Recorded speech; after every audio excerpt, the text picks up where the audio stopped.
உண்மையான ஆலயத்தை நேசித்து அதிகாலையில் அப்படி சமூகத்திலே வந்து காத்திருக்கிற உங்களை கர்த்தருடைய கண்கள் பார்த்து கொண்டே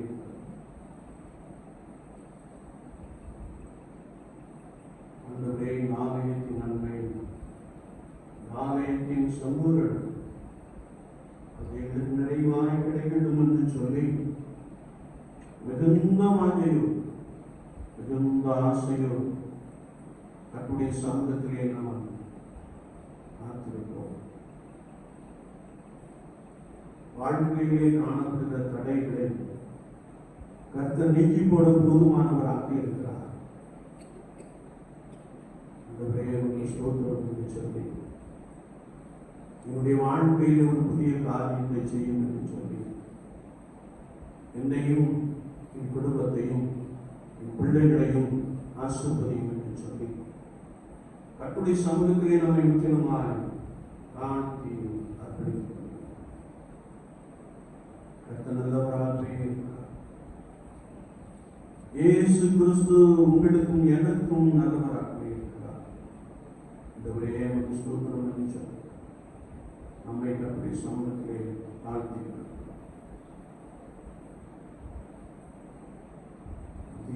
தீவிக கூடாரமே என் தேவனின் சந்நிதியே தேடி ஓடி வந்தே தேவிட்டாத பாக்கியமே. சத்தமாய் பாடுவோம். தெய்வீக கூடாரமே என் தேவனின் சந்நிதியே தேடி ஓடி வந்தே தேவிட்டாத பாக்கியமே. மகிமை மகிமை மாட்சிமை மாறா என் நேசருக்கே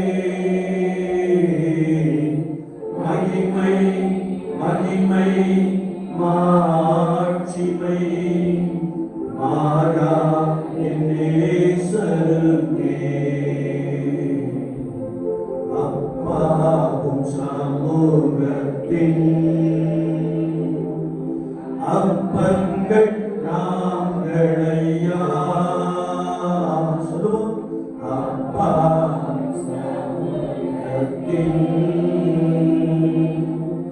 அப்பங்கள் நாங்களையா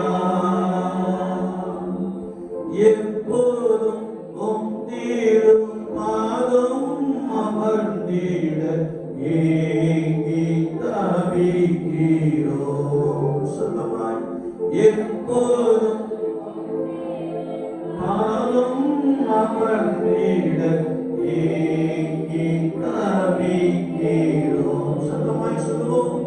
மகிமை மகிமை மாட்சிமை மாறா என் நேசருக்கே. மகிமை மகிமை மாட்சிமை மாறா என் நேசருக்கே. கிருபை நிறைந்த எங்கள் அன்பின் ஆண்டவரே, ஆசீர்வதிக்கப்பட்ட வேலைக்காக நாங்கள் நமக்கு நன்றி செலுத்துகிறோம். பரிசுத்த யாக்கோபின் நாளை திருநாளை முன்னிட்டு பரிசுத்த யாக்கோபின் ஆலயத்தில் நின்று கொண்டிருக்கின்ற ஜனங்களுக்காய் ஸ்தோத்திரம். ஒவ்வொருவரையும் பலப்படுத்தும், ஒவ்வொருவருடைய கிருபையினாலே பலமாய் நிரப்பும். ஜனங்களுக்குள்ளே இவர்கள் மிகவும் ஆசீர்வதிக்கப்பட்டவர்களாக காணப்பட கிருபை தார். அதற்காக தங்களை இந்த நாளிலும் அர்ப்பணித்துக் கொள்ள பரிசுத்த ஆவியானவர் உதவி செய்கிறார். இயேசு கிறிஸ்துவின் நாமத்தில் ஜெபம் கேளும் பரிசுத்த பிதாவே, ஆமென். யாவும் அமர்ந்துள்ளோம். ஒரு விஷயம் யாவரையும் அன்போடு கூட வாழ்த்துகிறேன்.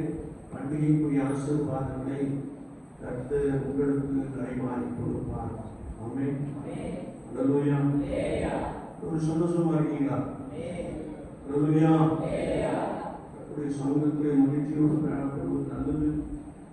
வசனம் அப்படி சொல்லுகிறது. அதிகாலை வேளையில இருக்கிறபடினாலே கொஞ்சம் விழித்து செய்வோம், காணப்படுவோம். கர்த்தருடைய நிச்சயமான ஆசீர்வாதங்களினாலே அதிகமாக நிரப்பலாம். பரிசுத்த யாக்கோபை குறித்து, அப்போஸ்தலனாகிய யாக்கோபை குறித்து நாம் வேதத்தின் மூலமாக அறிந்து கொள்ளுகின்ற பொழுது அவனுடைய பரம்பரை வேலை என்னவென்றால் அவன் மீன்பிடிக்கிற தொழிலை கொண்டிருந்தான். மீன்பிடித்துக் கொண்டிருந்த அவனை கர்த்தர் என்ன செய்தார்? அழைத்தார். இயேசு கிறிஸ்து பின்னே வாருங்கள் என்று அழைத்த மாத்திரத்தை இயேசுவை பின்தொடர்ந்து சென்றான். அப்போஸ்தலனாகிய யாக்கோபை நாம் வாசிக்கின்ற பொழுது வேதாகமத்தில் இன்னும் சில யாக்கோபுகள் இருக்கின்றார்கள். எனவே இந்த அப்போஸ்தலனாகிய யாக்கோபுக்கு ஒரு பேர் உண்டு, கிரேட்டர் ஜேம்ஸ். பெரிய யாக்கோபு, சின்ன யாக்கோபு என்ற பெயர் வழங்கப்பட்டிருப்பதை நாம் நன்றாக அறிந்திருக்கிறோம். அடையப்பட்ட ஒரு யாக்கோபு இருக்கிறார். அவர் ஏசா யாக்கோபு. யாக்கோபு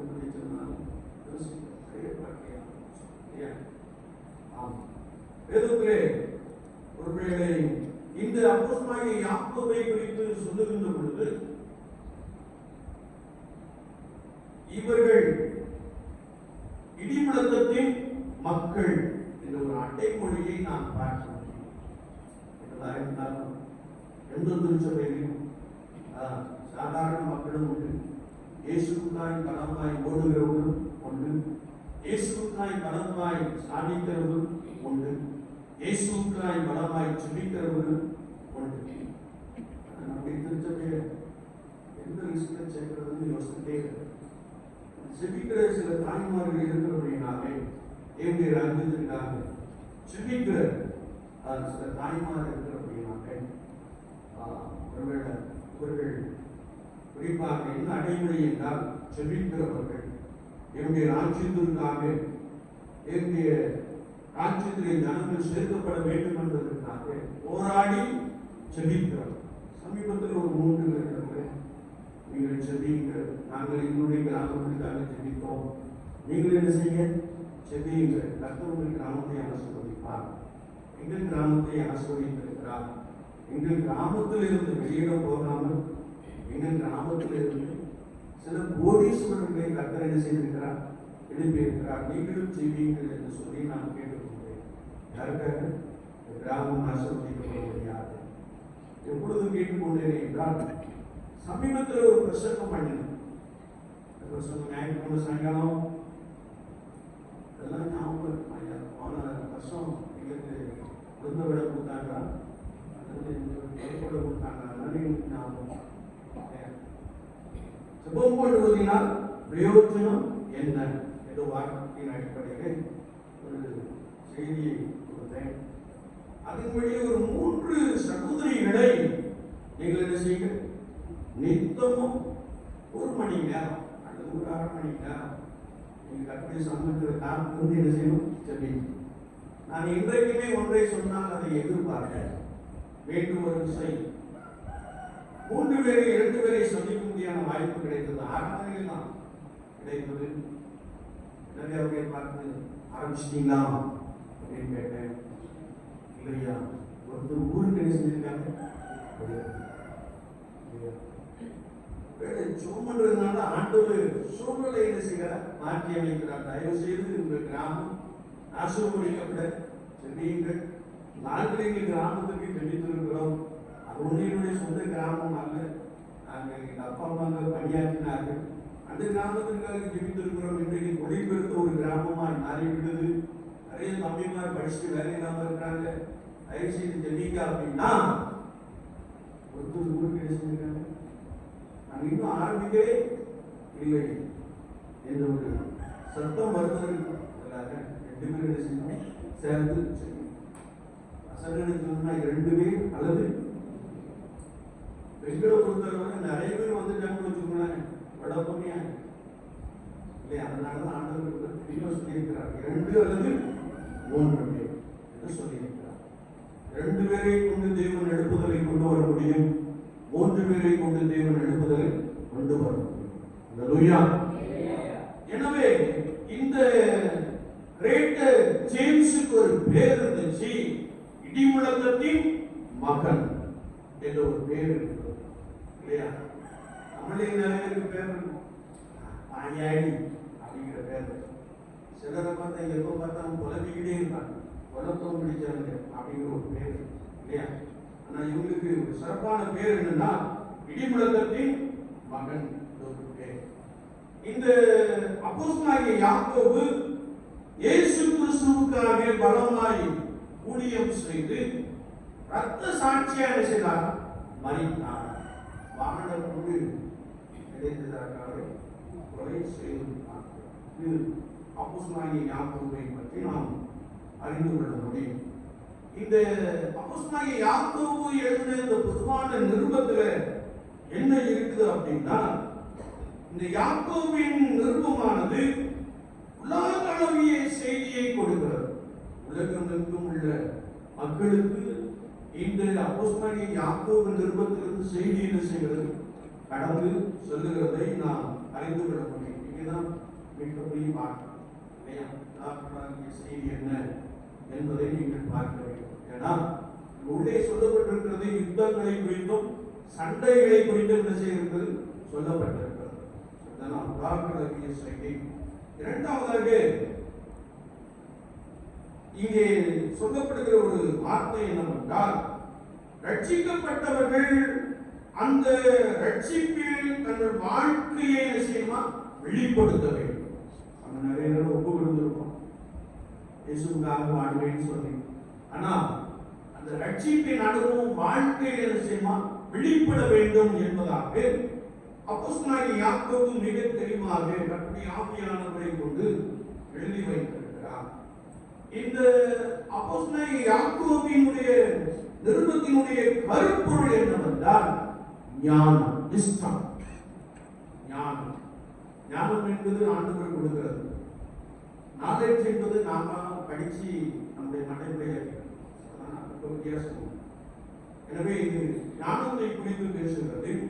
அது மாத்திரமல்ல, சோதனையை குறித்தும் இந்த நிருபத்திலே நாம் தெளிவாய் வாசிக்க முடியும். சோதிக்கப்படுகின்ற பொழுது, துன்பப்படுகின்ற பொழுது அதை சந்தோஷமாய் ஏற்றுக்கொள்ள வேண்டும் என்று சொல்லப்பட்ட காரியத்தை நாம் இங்கே அறிந்து கொள்ள முடியும்.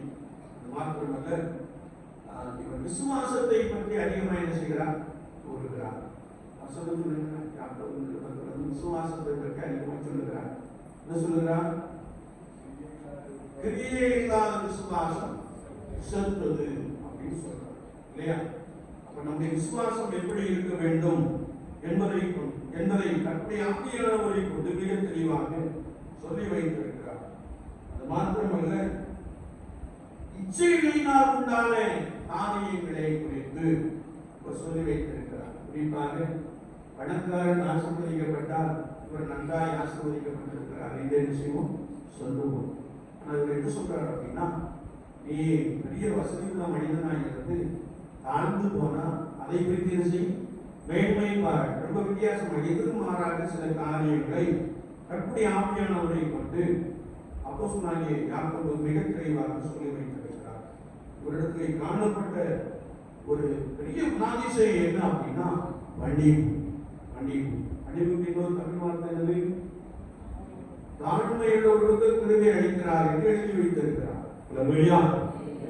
அப்போ விசுவாச வாழ்க்கையில எந்த ஒரு மனிதனுக்கு பணிவு இருக்கிறதோ அவனுக்குள்ள என்ன இருக்கலாம், தாழ்மை இருக்கிறது, அவனுக்கு கிருபை இருக்கிறது என்பதாக மிக தெளிவாக கர்த்தருடைய ஆவியானவரை எழுதியிருக்கிறார். இதுதான் அப்போஸ்தலனாகிய யாக்கோபு என்ற நிருபத்தில் என்ன செய்கிறது, முழுமையாக இருக்கிறது. மிகவும் சிறிய புத்தகம் என்று நாம் எண்ணிக்கொள்ளலாம். நீங்க வாசிக்க யாக்கோபின் ஆலயத்தின் மகிமையை நீங்கள் என்ன செய்வீர்கள் என்றால் அறிந்து கொள்ளுங்கள். கட்டுமுறை ஆசீர்வதிக்கட்டும். இந்த நிருபத்தினுடைய கருப்பொருள் ஞானமாய் இருக்கிறபடினாலே நான் இன்றைக்கு ஞானத்தை குறித்து உங்களோடு கூட என்ன செய்ய போகிறேன், பேச போகிறேன் இல்லையா? சிலருக்கு பேரு ஞானம் வச்சிருப்பாங்க, ஞான ஒளி, ஞான தீபம் அப்படின்னு வச்சிருப்பாங்க. அது எங்க இருக்குது? ஞானமே இருக்காது. அநேக விஷயங்கள் சொல்லப்பட்ட வார்த்தை நீங்க எல்லாரோடையும் ஒத்துக்க வேண்டியதாங்க. எல்லாரோடையும் உலகத்தோடு ஒத்து வாழ் அப்படின்னு சொல்லியிருக்கேன். பல நிறுவனங்கள பேசியிருக்கிறார். ஆனா நமக்கு அது சரிபடவே இல்லை. ஏன்னா பிரித்தெடுக்கப்பட்ட அனுபவம், கர்த்தருக்காய் ஓட வேண்டிய இந்த அனுபவத்தை ஆண்டவர் எனக்கு நிறைவாய் வைத்திருக்கிறார்கள். எதற்காக என்னை அழைத்தாரோ, எதற்காக என்னை பிரித்தெடுத்தாரோ அதற்காக நான் ஓடிக்கொண்டே இருக்கிறேன் என்பதை நான் எனக்குள்ளே நன்றாய் அறிந்திருக்கிறேன். எனவே இங்கே அப்போஸ்தலனாகிய யாக்கோபு எழுதின இந்த பொறுப்பான நிருபத்தின் கருப்பொருள் என்னவென்றால் ஞானம்.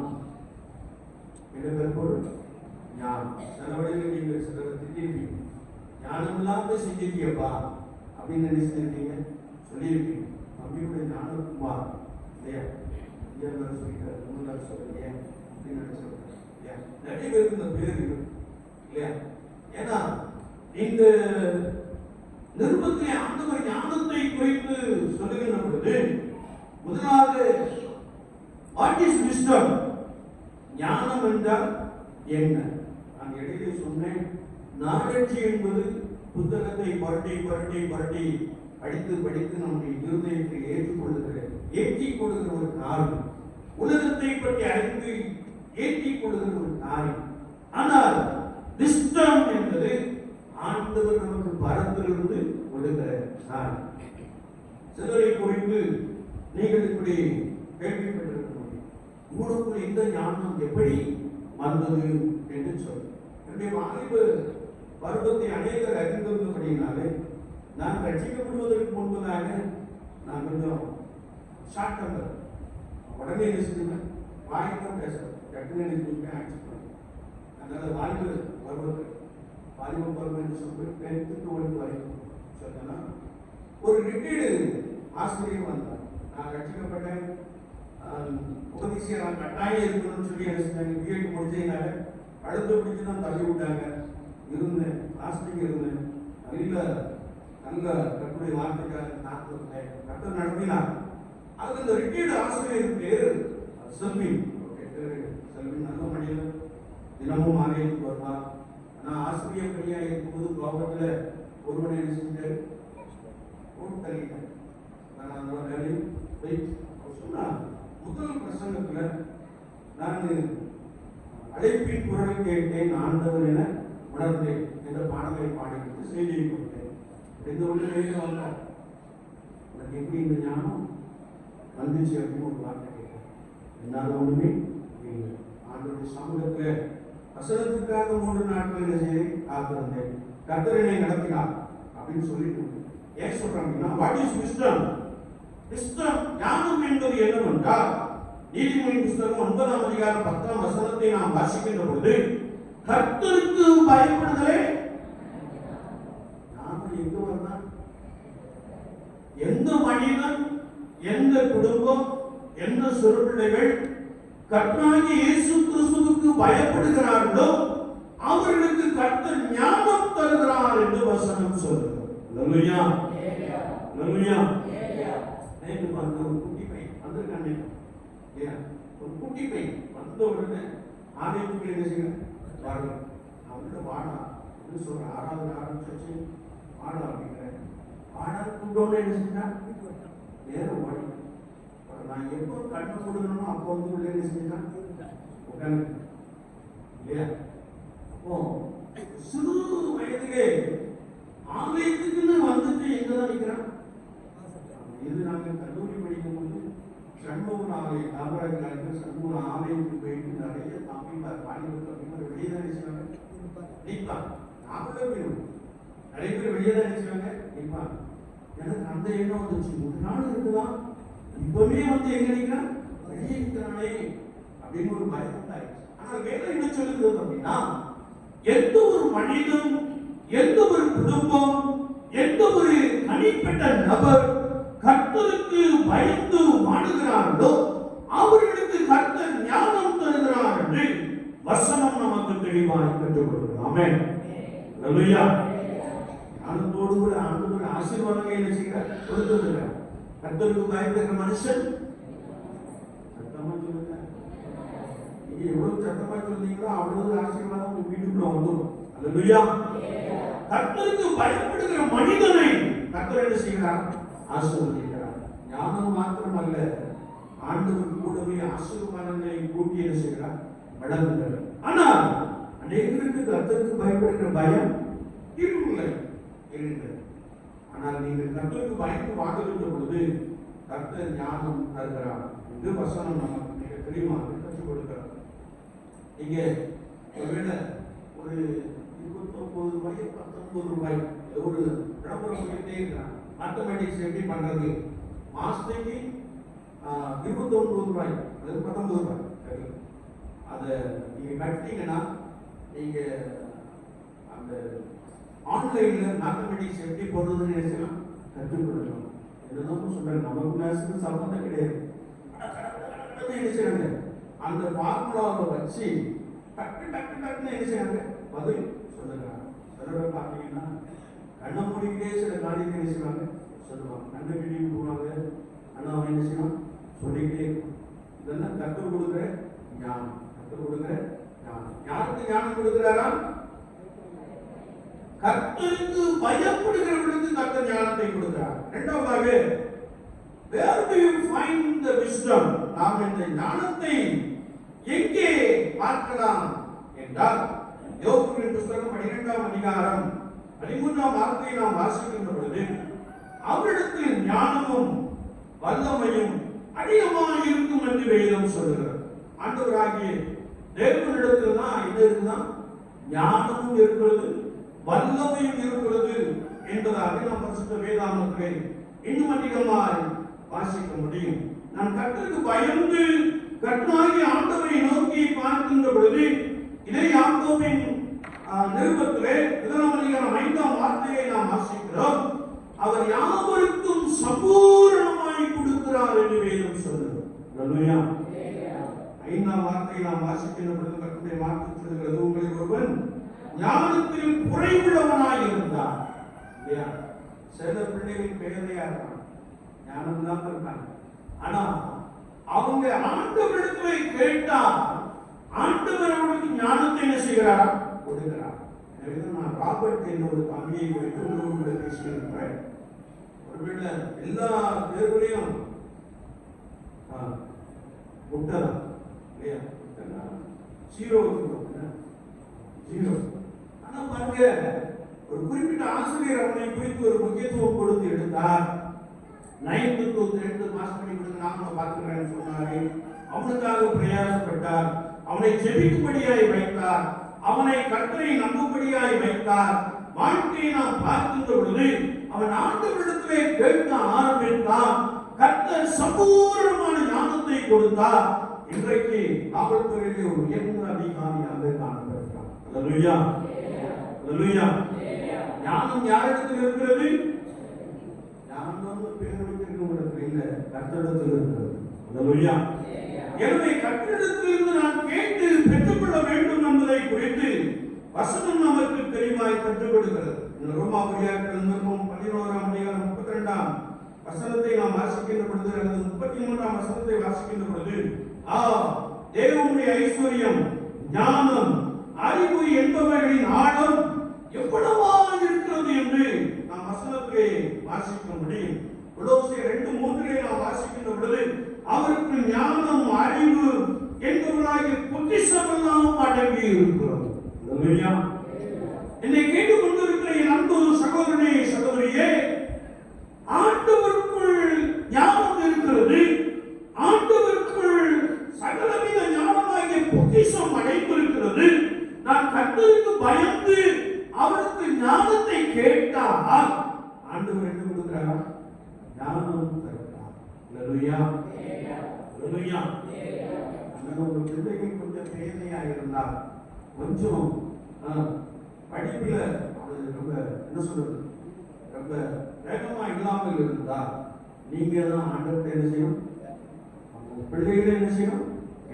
ஆண்டவருக்குள்ளே கேட்கின்ற பொழுது ஆண்டவர் ஞானம் என்ன செய்கிறார்? கொடுக்கிறார். அவரிடத்துலதான் எல்லாம் இருக்கு, அவருக்குள்ளதான் எல்லாம் இருக்கு. அவருக்கு பயந்து நாம் வாழ்ந்து அவரை நோக்கி பார்க்கின்ற பொழுது ஆண்டவர் ஞானத்தினாலே நிரப்புகிறார். 1 Corinthians 12:8 நாம் வாசிக்கின்ற பொழுது அந்த கர்த்தருடைய வார்த்தை சொல்லுகிறது எப்படி? ஒருவனுக்கு அந்த ஆவியினாலே ஞானத்தை போதிக்கும் வசனம் என்று வேதம் சொல்லுகிறது. அல்லேலூயா. பரிசுத்த ஆவியானவரை பெற்றுக் கொள்கின்ற பொழுது அவர் சிலருக்கு ஞானமாகிய வரத்தை என்ன செய்கிறார்? அவங்களுக்கு வைக்கிறார். அவங்களுக்கு ஒருத்தர் செய்ய பீட் பண்ணவே முடியாது. ஏனென்றால் கற்றுக் கொடுத்த ஞானம், கற்றுக் கொடுத்த கிருபை, கற்றுக் கொடுத்த வரம், இவர்களினாலே ஒரு மனிதன் அல்லது ஒரு மனுஷி நிரப்பப்பட்டு இருக்கின்ற பொழுது ஆண்டவர் அவர்களை பூமியிலே எந்த இடத்திலே வைக்கும்படியான பெரிய கிருபையை கொடுக்கிறார். அல்லேலூயா. ஞானம் யார்கிட்ட இருக்குது? சொல்லுங்க. கர்த்தரிடத்தில் இருக்கிறது. நாம் அதை ஆண்டவரிடத்தில் கேட்டு பெற்றுக்கொள்ள வேண்டும். மூன்றாவதாக பார்க்கின்ற பொழுது, why do we need the God's wisdom in our life? இந்த ஞானம் நம்முடைய வாழ்க்கையில ஏன் தேவை என்ற ஒரு கேள்வியை நாம் கேட்க முடியும். ஒருவேளை நாம் வேதத்தை திருப்பிக் கொள்கின்ற பொழுது, நீதிமொழியின் புஸ்தகம் 3ஆம் அதிகாரத்தை நாம் திருப்பிக் கொள்கின்ற பொழுது அங்கே கர்த்தருடைய வார்த்தை சொல்லுகிறது. நீதிமொழியின் புஸ்தகம் 3ஆம் அதிகாரம் 13ஆம் வசனம் முதல் சில வசனங்களை நாம் வாசிக்கின்ற பொழுது கர்த்தருடைய வார்த்தை சொல்லுகிறது, ஞானத்தை கண்டறிகிற மனுஷனும் புத்தியை சம்பாதிக்கிற மனுஷனும் பாக்கியவான் என்று சொல்லி அது நிமித்தமான ஆசீர்வாதங்களை குறித்து நாம் இங்கே என்ன செய்வோம்? வாசிக்க முடியும். வேதம் சொல்லுகிறது, என் மகனே, இவைகள் உன் கண்களை விட்டு பிரியாதிருப்பதாக மெய் ஞானத்தையும் நல்ல ஆலோசனையும் காத்துக்கொள்.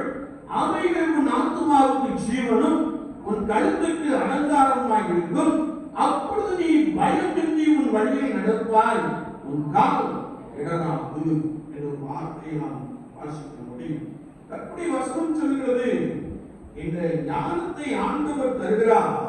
இந்த ஞானம் நம்முடைய வாழ்க்கையில ஏன் தேவை என்றால், பயமில்லாத ஒரு வாழ்க்கையை வாழ்வதற்கு ஆண்டவர் நமக்கு ஞானத்தை என்ன செய்கிறார்? கொடுக்கிறார். மாத்திரமல்ல, எது சரி, எது தவறானது, எது நல்லது, எது தீங்கானது என்பதை அறிந்து கொள்ளக்கூடிய சத்துவத்தை நம்முடைய வாழ்க்கையிலே ஆண்டவர் நமக்கு கொடுக்கிறார் என்று வேதம் நமக்கு தெளிவாய் கற்றுக் கொடுக்கிறது. வேதாந்தத்தில் ஒரு வசனத்தை நாம் வாசிக்க முடியும். பேதை வழிநெடுகே போய்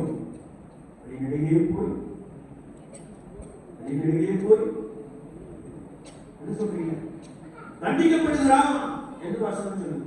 பேதை வழிநெடுகே போய் என்ன செய்யறான், தண்டிக்கப்படுகிறான் என்று வசனத்தை வாசிக்கிறோம். ஆனால் ஒரு மனிதனுக்குள் ஞானம் இருக்கின்ற பொழுது அவன் நன்மை எது, தீமை எது, எது கர்த்தருக்கு பிரியம் என்பதை அறிந்து கொள்கிற ஒரு மனிதனாக காணப்படுகிறான். அது மாத்திரமல்ல, நாம் இதே பகுதியை வாசிக்கின்ற பொழுது God's wisdom will give you favor. ஒரு ஆண்டவர் நமக்கு கொடுக்கிற ஞானம் நம்மை சரியாக என்ன செய்வான், வழி நடத்தும் என்பதை குறித்து நாம் வேதத்திலே வாசிக்க முடியும். எனவே கர்த்தருக்கு பயந்தால் ஆண்டவர் ஞானம் தருகிறார்.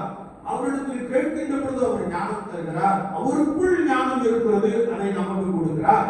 அப்படி நம்முடைய வாழ்க்கையை ஞானம் நிரம்பி நாம் காணப்படுகின்ற பொழுது நம்முடைய வாழ்க்கையின் அனுபவம் கர்த்தருக்கு பயந்த ஒரு அனுபவமாய் காணப்படும். நன்மை எது, தீமை எது என்பதை நாம் அறிந்து கர்த்தருக்கு பயந்து கர்த்தரை சேவித்துக் கொள்கிற ஒரு நபராக காணப்படுவோம். இந்த ஞானம் நம்முடைய வாழ்க்கையிலே காணப்படுகின்ற பொழுது ஆண்டவர் நம்ம என்ன செய்கிறாரா, ஆசீர்வதிக்கிறார். அல்லேலூயா, அல்லேலூயா. கடைசியாக சொல்லி முடிக்கிறேன். ஏன்னா எல்லாருமே எப்பவுமே ஆயத்தமா எனக்கு இடையில ஒரு சந்தேகம் வந்துச்சு. சீக்கிரம் முடிச்சிட்டோம்னா அவங்கெல்லாம் ரெடி ஆகிப்பாங்களா, பட சொல்றவங்களா அப்படின்னு ஒரு எண்ணம் வந்துச்சு. இருந்தாலும் அவங்க ரெடியா இருப்பாங்க இல்லையா?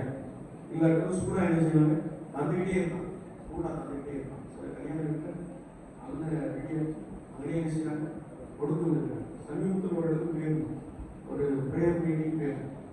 அங்கேயே ரெடியாக்கி அங்கேயே என்ன செஞ்சாங்க, கொடுத்தாங்க இல்லையா? சூடா இருப்பாங்க.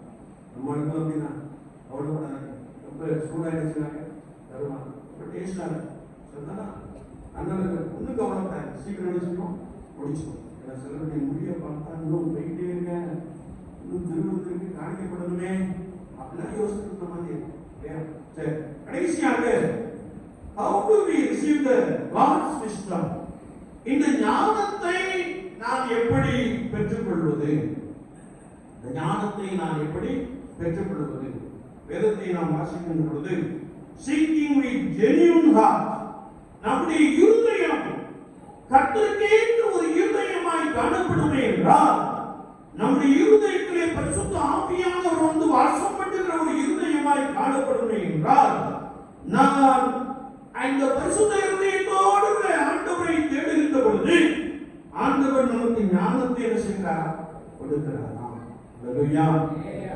சிம்பிளா ஞானம் கிடைக்கணும்னா நாம கர்த்தருக்கேற்ற ஒரு பாத்திரமாய், எஜமானுக்கு பிரியமான ஒரு பாத்திரமாய், எஜமானுக்கு உபயோகமான ஒரு பாத்திரமாய் நாம் நம்முடைய வாழ்க்கையிலே காணப்படுகின்ற பொழுது கர்த்தர் உங்களுக்கு ஞானத்தை கொடுக்கிறார்.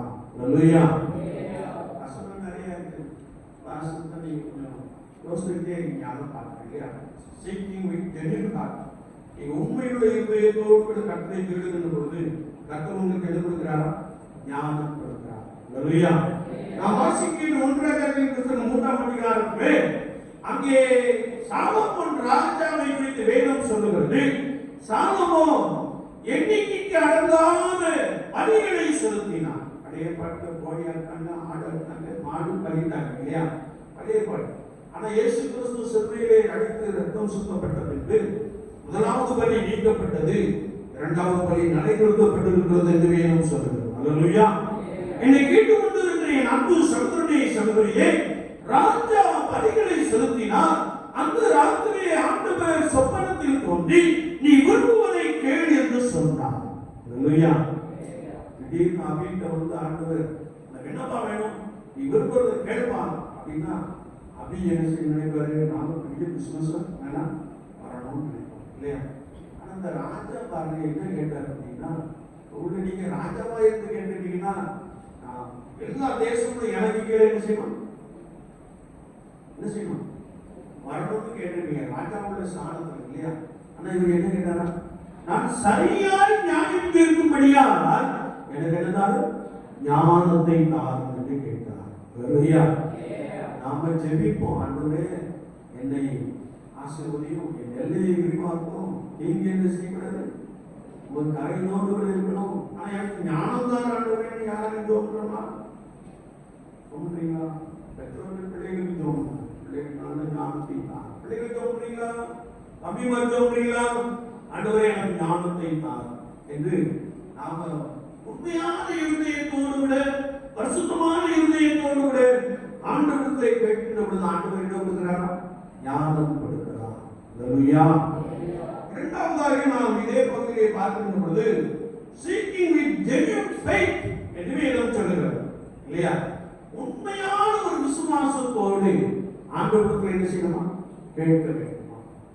என் தேவையை நடந்தவர்கள் நிறைய பேர் உள்ள இருக்கீங்க, எனக்கு தெரியும். ஆனா நீங்க ஒரு உண்மையான இருதயத்தோடு கர்த்தராகிய இயேசு கிறிஸ்துவை நோக்கி கூப்பிடுகின்ற பொழுது, அவரை நோக்கி கேட்கின்ற பொழுது ஆண்டவர் உங்களுக்கு என்ன செய்கிறாரா? கொடுக்கிறார். அல்லேலூயா.